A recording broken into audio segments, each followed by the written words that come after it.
ወር በገባ በ27 ይልቁንም በወራ ጥቅምትና በወራ መጋቢት በዕለተ 27 በታላቅ ድምቀት የሚከበረው መድኃኔ ዓለም ክርስቶስ በዛሬዋ ዕለት የካቲት 27 ወርኃዊ በዓሉ ነው። እንኳን አደረሰን፣ እንኳን አደረሳችሁ ሕዝበ ክርስቲያን። በስመ አብ ወወልድ ወመንፈስ ቅዱስ አሐዱ አምላክ። በስመ አብ ወወልድ ወመንፈስ ቅዱስ አሐዱ አምላክ። በስመ አብ ወወልድ ወመንፈስ ቅዱስ አሐዱ አምላክ አሜን። መድኃኔ ዓለም ማለት ክርስቶስ ማለት መሲህ፣ ኢየሱስ ማለት መድኃኒት፣ አማኑኤል ማለትም እግዚአብሔር ከኛ ጋር ነው ተብሎ እንደሚተረጎመው ሁሉ መድኃኔ ዓለም ማለት ዓለምን ሁሉ የሚያድን የዓለም መድኃኒት ማለት እንደሆነ ከቅዱሳት መጻሕፍት እንማራለን። ዓለም የዳነውም በመስቀሉ ላይ ባፈሰሰው ደሙና በሞቱ አማካይነት በተገኘው ጸጋ ነውና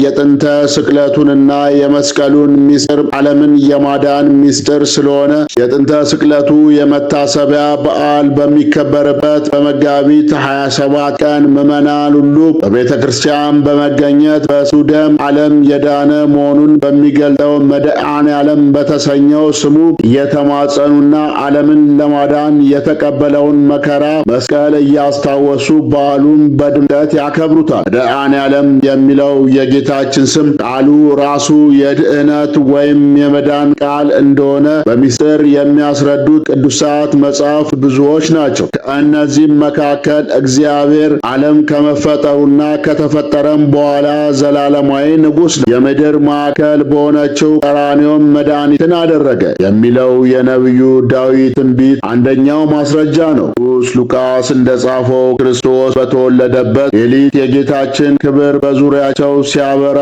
ያዩ እረኞች ታላቅ ፍርሃትን ከመፍራታቸው የተነሳ ሰማያዊ መልአክ እነሆ ለሕዝብ ሁሉ የሚሆን ታላቅ ደስታ የምሥራች እነግራችኋለሁና አትፍሩ፣ ዛሬ በዳዊት ከተማ መድኃኒት እርሱ ክርስቶስ ጌታ ተወልዶላችኋልና በማለት የነገራቸው ቃል ትልቅ ማስረጃ ነው። በየወሩ በ27 ቀን የሚከበረው የመድኃኔ ዓለምን በዓል ስናከብር ስንናገርና የስቅለቱን መታሰቢያ በዓል ስናከብር በዚሁ ቀን በጌታችን ኢየሱስ ክርስቶስ ላይ የተፈጸሙትን ጸዋትም መከራዎችና እሱ በመስቀል ላይ እያለ በሰማይና በምድር የተፈጸሙትን ተአምራትን አብረን ልናስባቸውና ልብም ልንላቸው ይገባል። መድኃኔ ዓለም ክርስቶስ ቸርነቱ በሕዝበ ክርስቲያን ላይ ይደርብን፣ አገራችን ኢትዮጵያ ሰላም ያድርግልን። ዳግመኛም በዚህች ዕለት የካቲት 27 ታላቁን ገዳም ማኅበረ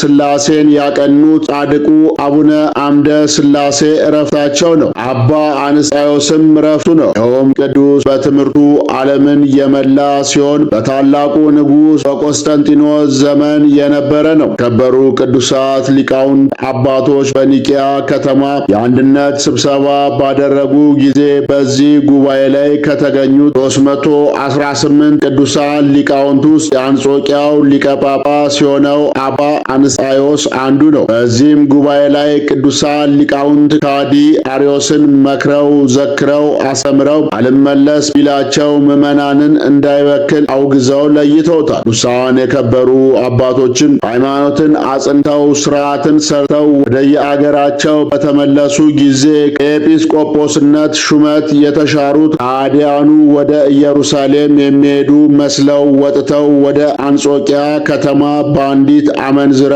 ሴት ዘንድ ተሰበሰቡ። ለዚችም አመንዝራ ሴት ብዙ ገንዘብ ለመስጠት ቃል ገብተው በአባ አንስጣስዮስ ላይ በሐሰት ነገር ሰሩበት። ሴቱ ወደ ቤተ ክርስቲያን ከገባች በኋላ አባ አንስጣስዮስ ከእርሷ ጋር እንዳመነዘረ የወለደችውም ልጅ የእርሱ እንደሆነ አስመስላ ለካህናቱና ለሕዝቡ ሁሉ እንድትናገር አግባብተው በገንዘብ ደለሏት። እርሷም ለሕዝቡ ይህን ስትናገር ሕዝቡ አላመናትም ነበርና አንቺ ሐሰተኛ ነሽ፣ በዚህ ቅዱስ አባት ላይም ሐሰት ተናግረሻል። ከበረ ወንጌል ምላሽ ተገዝተሽ ካልተናገርሽ በቀር ቃልሽን አንቀበልም አሏት። እርሷም ስለ ገንዘብ ፍቅር በሐሰት ማለች። ከዚህም በኋላ ካዲያኑ ለንጉሡ ነግረውና በሐሰት ከስሰው አባ አንስጣስዮስን ከመንበረ ሲመቱ ወደ አጥራኬ መታሰቢያ ደሴት አሳደዱት። በስደትም ሳለ በዚያው አረፈ። ነገር ግን እነዚህ ከሃዲያን የክብርን ባለቤት መድኃኔ ዓለም ክርስቶስን ከመለኮቱ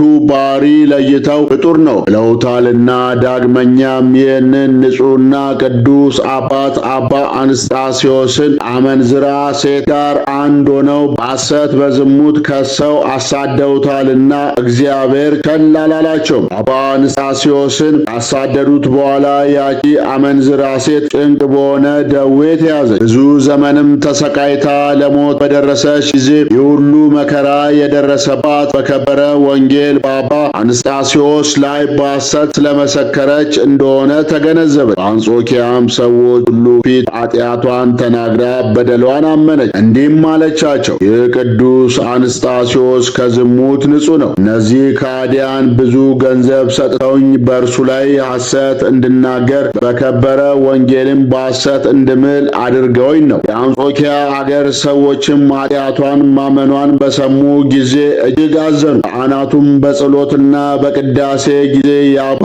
አንስጣስዮስን ስሙን የሚጠሩ ሆኑ። ታላቁ የቤተ ክርስቲያን ሊቅ ቅዱስ ዮሐንስ አፈወርቅም አባ አንስጣስዮስን አመስግኖታል። በመታሰቢያ ቀን ስለ እርሱ ብዙ ቃላትን ደረሰ። የአባ አንስጣስዮስ ረድኤት በረከቱ ይደርብን፣ በጸሎቱ ይማረን። አቡነ አምደ ሥላሴ። አቡነ አምደ ሥላሴ የትውልድ አገራቸው ጎጃም ሲሆን በአፄ ሱስንዮስ ዘመን የነበሩ ድንቅ ድንቅ ታምራትን ያደርጉ የነበሩ ገዳማዊ መነኩሴ ናቸው። ጻድቁ ማኅበረ ሥላሴን ያቀኑ ታላቅ አባት ሲሆኑ በተለይ አንድ የሚታወቁበት ትልቅ ታሪክ አላቸው። እርሱም አፄ ሱስንዮስ ካቶሊካውያንን ደግፈው 8000 የአገራችንን ሊቃውንት በአንድ ቀን ባሳረዱ ጊዜ ንጉሡ ወዲያው ኦርቶዶክስ ይርከስ ካቶሊክ ይንገስ ብሎ ያወጀበት ምላሱ ተጎልጉሎ ወጣ። እንደ አርዮስም ሆዱ አብሮ አንጀቱ ተልቶ ሊሞት ባለ ሰዓት አቡነ አምደ ሥላሴ አዘዞ ድረስ ሄደው ፋሲል ይንገስ፣ ኦርቶዶክስ ሃይማኖት ትመለስ፣ የሱስንዮስም ምላስ ይመለስ ማለት ተጎልጉሎ የወጣውን ምላሱን በመስቀላቸው ቢባርኩት ምላሱ ተመልሶለታል። አፄ ሱስንዮስ ግን ለካደበት ክደታቱ ነውና በመቅሰፍቱ ሳይድን በዚያው ታሞ ማቆ ክፉ አሟሟት ሞቷል። ከዚህም በኋላ አቡነ አምደ ሥላሴ አፄ ፋሲልን ሹመትና ሃይማኖትን በአዋጅ አጽንተው ተመልሰው ወደ ገዳማቸው ማኅበረ ሥላሴ ገዳም ገብቷል። አፄ ፋሲልም የማኅበረ ሥላሴን ገዳም ግዛቱን ከሱዳን እስከ ጣቁሳ ድረስ እንዲሆን በአዋጅ ወስነው ሰጥተው ነበር። ነገር ግን ላይጠቀመበትና ላይጸና ነገር የደርግ መንግስት የገዳሙን ሥርዓት ከማፍረሱም በላይ ርስት ጉልቱን ነጥቆ ወሰደበት። በደርቡሾች ወረራ ጊዜ እንግሊዞች አጋጣሚውን ተጠቅመው የአቡነ አምደ ሥላሴን ቅዱስ ገድል ዘርፈው ወስደውታል። ዛሬ በእንግሊዝ አገር ገድለ አቡነ አምደ ሥላሴ ይገኛል። ጻድቁ የካቲት 27 ቀን ያረፉ ሲሆን አጽማቸው በዚያው በመሰረቱት በማኅበረ ሥላሴ ገዳም በክብር ተቀምጧል። የአቡነ አምደ ሥላሴ ረድኤት በረከታቸው ይደርብን፣ በጸሎታቸው ይማረን። አነሳስቶ ላስጀመረን አስጀምሮ ላስፈጸመን ላያሉ አምላክ ለልዑል እግዚአብሔር ክብር ምስጋና ይግባው። ወስብሐት ለእግዚአብሔር ወለወላዲቱ ድንግል ወለመስቀሉ ክቡር። ይቆየን።